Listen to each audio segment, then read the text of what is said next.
Andona, e rizikuam në natën zero në Tiranë?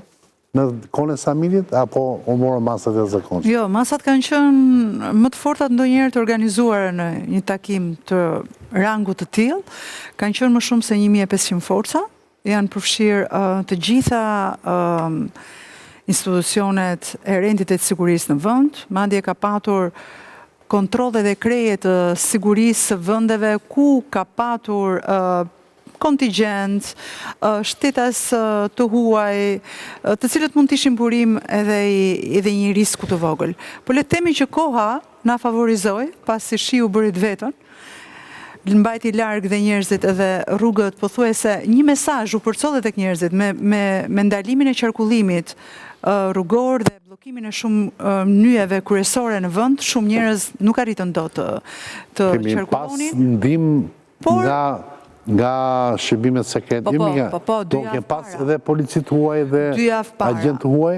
Madje mua më ngacmoi një pyetje që ti kishe drejtuar për debat që kishte të bënte me MI6. Në fakt, prezenca e tyre në Tiranë ka qenë edhe për shkak të vizitës ambasadorit, kryeministrit britanik që ka patur në Durrës, me sa di unë, dhe forcat e shtuara të MI6-it kanë qenë pikërisht për të patur kontroll. Ata që nuk dojnë MI6 në shërbimi sekret britanik.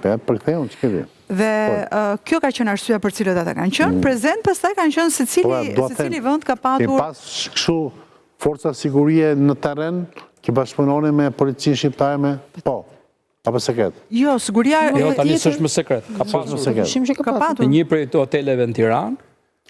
E mbarë më në sfarë të shkullim. Ka pasur një sallë të madhe monitorimi. Ja ku i Karamuçë.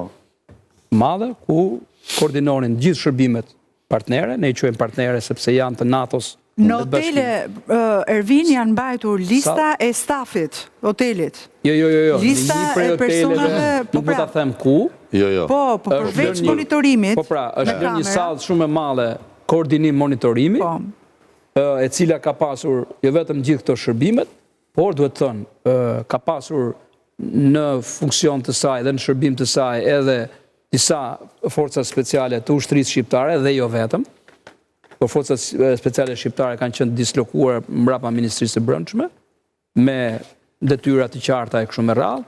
Kemi pasur një mbulim të jashtëzakonshëm të gjithë hapësirës të territorit shqiptar, ajror, detar dhe toksor që përmende, po Tirana ka qenë e blinduar, e super blinduar. Nga aeroporti nga pikpamja teknologjike, se është tjetër gjë me force, me kobure, nuk janë gjëra ato. Kapipan teknologjike njësa është kryesore. Po flasë për shërbime specializuara, nuk po flasë për... Sepse a i të shkon 20.000 hapa në lartë në qetë zhej dhe të lexon gazetën sot.